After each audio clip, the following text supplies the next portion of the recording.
নামাজ পড়া মানে সরাসরি আল্লাহর সাথে কথা বলা। আজ আমাদের আল্লাহর সাথে কথা বলার জন্য কি মন চাই না? আল্লাহর সাথে যদি কথা বলতে চাও, বান্দা নামাজ ছাড়া বিকল্প কোনো রাস্তা নাই, বিকল্প কোনো রাস্তা নাই। বান্দা নামাজ ছাড়া জান্নাতে যাওয়া যাবে না, নামাজ ছাড়া জাহান্নাম থেকে মুক্তি পাওয়া যাবে না, নামাজ ছাড়া বান্দা গুনাহ ক্ষমা করা যাবে না। আমরা তো অনবরত গুনাহ করতেছি, গুনাহ করতে করতে আমাদের আমল নামা নাপাক হয়ে গেছে, কালো হয়ে গেছে। বান্দা তোমার গুনাহগুলোকে যদি ক্ষমা করতে চাও, আল্লাহর দরবারে সিজদায় পড়ে যাও, নামাজের মধ্যে দাঁড়াইয়ে যাও। নামাজ পড়লে কি মাফ হয়? গুনাহ মাফ হয়। কিভাবে গুনাহ মাফ হয়? হাদিস শরীফের মধ্যে নবী বলেন, عن أبي هريرة رضي الله تعالى عنه قال قال رسول الله صلى الله عليه وسلم أرأيتم لو أن نهر بباب أحدكم يغتسل فيه كل يوم خمسا আল্লাহর নবী বলেন, উম্মত, তোমাদের কারো ঘরের দরজার সামনে যদি একটা নদী থাকে, আর সেই নদীর মধ্যে যদি তুমি 5 বার দৈনিক গোসল করো, তোমরা বলো তার শরীরের মধ্যে কোনো ময়লা কি বাকি থাকবে? আপনার বাড়ির দরজার সামনে যে একটা নদী থাকে, একটা পুকুর থাকে, সেই পুকুরের মধ্যে যদি আপনি দৈনিক 5 বার নামাজ গোসল করেন, দৈনিক 5 বার নদীর মধ্যে গোসল করলে আপনার শরীরের মধ্যে কোনো ময়লা থাকবে? সাহাবায়ে কেরাম বললেন, قالوا لا يبقى من درنه شيء। আল্লাহর নবী যখন বললেন, ও সাহাবায়ে কেরাম, তোমাদের বাড়ির সামনে যদি নদী থাকে, আর তার শরীর যদি সেই নদীর মধ্যে দৈনিক 5 বার যদি ধৌত করে, তার শরীরের মধ্যে কি কোনো যদি ময়লা থাকবে? আল্লাহর নবীর সাহাবায়ে কেরাম বললেন, قالوا لا يبقى من درنه شيء। আল্লাহর নবীর সাহাবীরা বললেন, ইয়া রাসূলুল্লাহ, ইয়া হাবিবাল্লাহ, না না না, তার শরীরের মধ্যে কোনো ময়লা বাকি থাকবে না। আল্লাহর নবী বললেন, قال فذلك مثل الصلاة الخمس يمحو الله بهن الخطايا। ও আমার সাহাবায়ে কেরাম, কোন বান্দা যদি নদী থেকে দৈনিক 5 বেলা যদি গোসল করে, তার শরীরের মধ্যে যেমন কোনো ময়লা থাকবে না, আমার কোন উম্মত যদি দৈনিক 5 ওয়াক্ত যদি ভালোভাবে ওযু বানাইয়া একাগ্রতার সহিত যদি বিনয়ের সাথে যদি নামাজ আদায় করে, 5 বেলা যদি নামাজ আদায় করে, আমার উম্মতের আমল নামায় কোনো গুনাহ বাকি থাকবে না। মতন সুস্মৃতি নামাজে পঞ্জে গানা, ফাওয়াইলুল লিল মুসাল্লিন আল্লাযিনা। 5 বেলা নামাজ আদায় করলে আমল নামায় কোনো গুনাহ বাকি থাকবে না। আরেক হাদিসের মধ্যে নবী বলেন, عن أبي ذر رضي الله تعالى عنه أن النبي صلى الله عليه وسلم خرج زمن الشتاء والورق يتهافت। আমার নবী এক সাহাবী হযরত আবু যর গিফারী রাদিয়াল্লাহু তাআলা আনহুকে নিয়ে একদিন শীতের মৌসুমে বাহির হলেন। বাহির হওয়ার পরে দেখলেন গাছ থেকে পাতা ঝরে ঝরে পড়তেছে। শীতকালে গাছের থেকে কি ঝরে পড়ে? পাতা ঝরে পড়ে যায় না?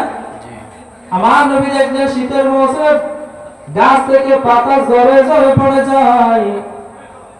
ফাআখাযা বিগুসনাইনি মিন শাজারা। আল্লাহর নবী গাছের 2টি ডাল ধরে একটু জাগালেন, তখন দেখেন আরো বেশি করে পাতা ঝরে পড়তেছে। قال فجعل ذلك الورق يتهافت। আমার মায়ের নবী যখন শীতকালে গাছের 2টি ডাল ধরে করে একটু জাগালেন, তখন আরো বেশি বেশি পাতা ঝরে পড়তেছে। ফাকালা ইয়া আবা যর, আল্লাহর নবী বললেন হে আবু যর তুমি কোথায়? কুলতু লাব্বাইকা ইয়া রাসূলুল্লাহ।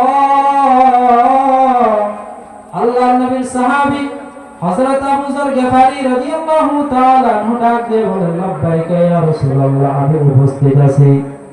আল্লাহর নবী বললেন ক্বালা ইন্নাল আবদাল মুসলিমা লিয়ুসাল্লিয়াস সালাতা يريد بها وجه الله فتهافت عنه ذنوبه كما تهافت هذا الورق عن هذه الشجرة।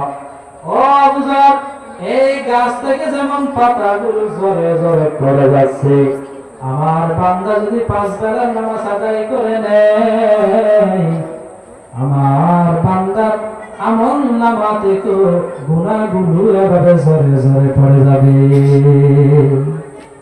ফজর জোহর আসর মাগরিব আর ইশা ও হুজুরে কলব সে পাঁচো আদা। নামাজ পড়লে এভাবে গুনাহ কি হয়ে যায়? মাফ হয়ে যায়। নামাজের অনেক ফজিলত।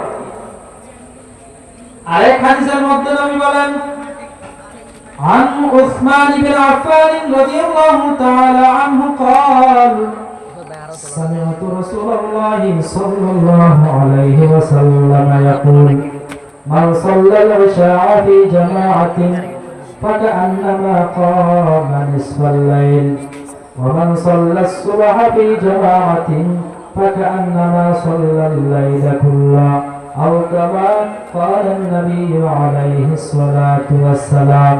আল্লাহর নবীর সাহাবী হযরত ওসমান ইবনে আফফান রাদিয়াল্লাহু তাআলা আনহু থেকে বর্ণিত, তিনি বলেন আমি রাসূল সাল্লাল্লাহু আলাইহি ওয়াসাল্লাম থেকে বলতে শুনেছি, আমার নবী বললেন উম্মত, আমার কোন উম্মত যদি এশারের নামাজ জামাত সহকারে আদায় করে ঘুমায়, আমার আল্লাহ তার আমল নামায় অর্ধেক রাত ইবাদত করার সওয়াব লিখে দিবেন। ومن صلى الصبح في جماعة فكأنما صلى الليل كله। আল্লাহর নবী বললেন আর আমার কোন উম্মত যদি এশার নামাজ যদি জামাত সহকারে আদায় করিয়া আবার ফজরের নামাজ যদি জামাত সহকারে আদায় করে পুরা রাত ইবাদত করার সওয়াব আমার আল্লাহ লিখে দিবে। সুবহানাল্লাহ। এশারের নামাজ যদি জামাত সহকারে আদায় করে আবার ফজরের নামাজ যদি জামাত সহকারে আদায় করে পুরা রাত ইবাদত করার সওয়াব আমার আপনার আমলনামায় লিখে দিবেন কে? আল্লাহ। এই কারণে হে মুসলমান, মসজিদে যখন আযান হয়ে যাবে আপনার কাজটা একটু বন্ধ রাখেন, আল্লাহকে একটু হাজিরা দেন, আল্লাহর দরবারে সিজদা দেন। নামাজের ফজিলতের বয়ান করে সারা রাত শেষ করা যাবে না। বান্দা নামাজ পড়ার জন্য তুমি ওযু করবা, ওযু করার সাথে সাথে আপনার শরীরের অঙ্গ প্রত্যঙ্গের গুনাহসমূহ মাফ করে দেয় কে? ইমাম আযম আবু হানিফা রাহমাতুল্লাহি আলাইহি বলেন মানুষ যখন গুনাহ করে এরপরে যখন ওযু করে বান্দার গুনাহ সমূহ শরীর থেকে ঝরে ঝরে পড়ে যায়। ইমাম আবু হানিফা রাহমাতুল্লাহি আলাইহি এত বড় আল্লাহর বলেছিলেন, আল্লাহর বুজুর্গ ছিলেন। কোন বান্দা যখন ওযু করতেন তার ওযুর সাথে সাথে তার শরীরের অঙ্গ প্রত্যঙ্গ থেকে গুনাহগুলো ঝরে পড়ে যাইতো। ইমাম আবু হানিফা চোখে দেখতেন। لقد زال البلاد ومن عليها إمام المسلمين أبو حنيفة بود إمام باصفا آسراج أمتان مصطفى। উযু করলো হাতের গুনাহ ক্ষমা হয়ে যায়, চোখের গুনাহ ক্ষমা হয়ে যায়, চেহারার গুনাহ ক্ষমা হয়ে যায়, পায়ের গুনাহ ক্ষমা হয়ে যায়, সগীরা গুনাহগুলো ঝরে যাবে।